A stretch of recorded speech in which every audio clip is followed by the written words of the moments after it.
Eastern UP chamber of commerce and industry ने आज निर्मला सीतारमण जी द्वारा प्रस्तुत भारत के 2024-25 के वित्तीय वर्ष के लिए जो बजट पेश किया है उस पर चर्चा की यहाँ पर, जिसमें वरिष्ठ chartered accountant doctor NC Agarwal ji ने अपनी यहाँ पर स्पीच दी, जिसमें उन्होंने एक बहुत महत्वपूर्ण बात कही कि ये बजट जो है पहली बार इस देश में क्या विश्व में ऐसा पेश किया गया है जिसमें आगे आने वाली कई जनरेशन्स के भले की योजनाएं बनाई गई, उनका बीजारोपण किया गया है। कैसे बीजारोपण किया गया है इसके बारे में हम NC अग्रवाल जी से डायरेक्ट पूछते हैं। हाँ बताइए अग्रवाल साहब।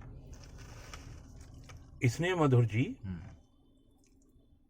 भारत की जनता ने नरेंद्र मोदी जी के नेतृत्व को तीसरी बार प्रधानमंत्री बनाकर देश की आर्थिक नीतियों में स्थिरता प्रदान की है। साथ ही केंद्रीय वित्त मंत्री निर्मला सीतारमण जी ने भी 7वीं बार केंद्रीय बजट प्रस्तुत किया है। यह बजट 2047 में हमारे देश की क्या स्थिति होनी चाहिए, ये जो परिकल्पना वर्तमान सरकार के द्वारा की गई है, यह विश्व में कहीं भी देखने को नहीं मिलेगी। सारे लक्ष्य उसी की ओर केंद्रित हैं और वर्ष प्रतिवर्ष बजट के माध्यम से धनराशि का आवंटन करके उन्हीं कार्यक्रमों को पूरा किया जा रहा है।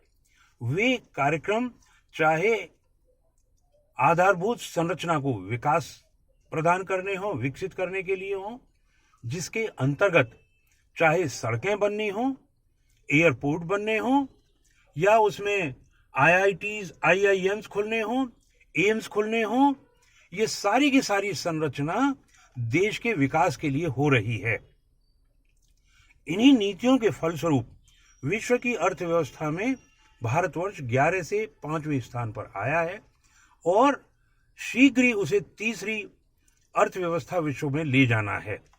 यहाँ यह कहना बहुत महत्वपूर्ण होगा कि 11वें स्थान से 5वें स्थान पर पहुंचने में कैसे कैसे बड़े देशों को भारत ने पीछे किया है। इस सब के पीछे ये जो देश के प्रति समर्पित भावना के साथ वर्तमान सरकार कार्य कर रही है, यह ही उसमें नजर आती है। यह अवश्य है कि वर्तमान सरकार के द्वारा जो नीतियां बनाई जा रही हैं और लागू की जा रही हैं, उससे जनमानस के हृदय में देश के प्रति त्याग की भावना को जागृत किया है।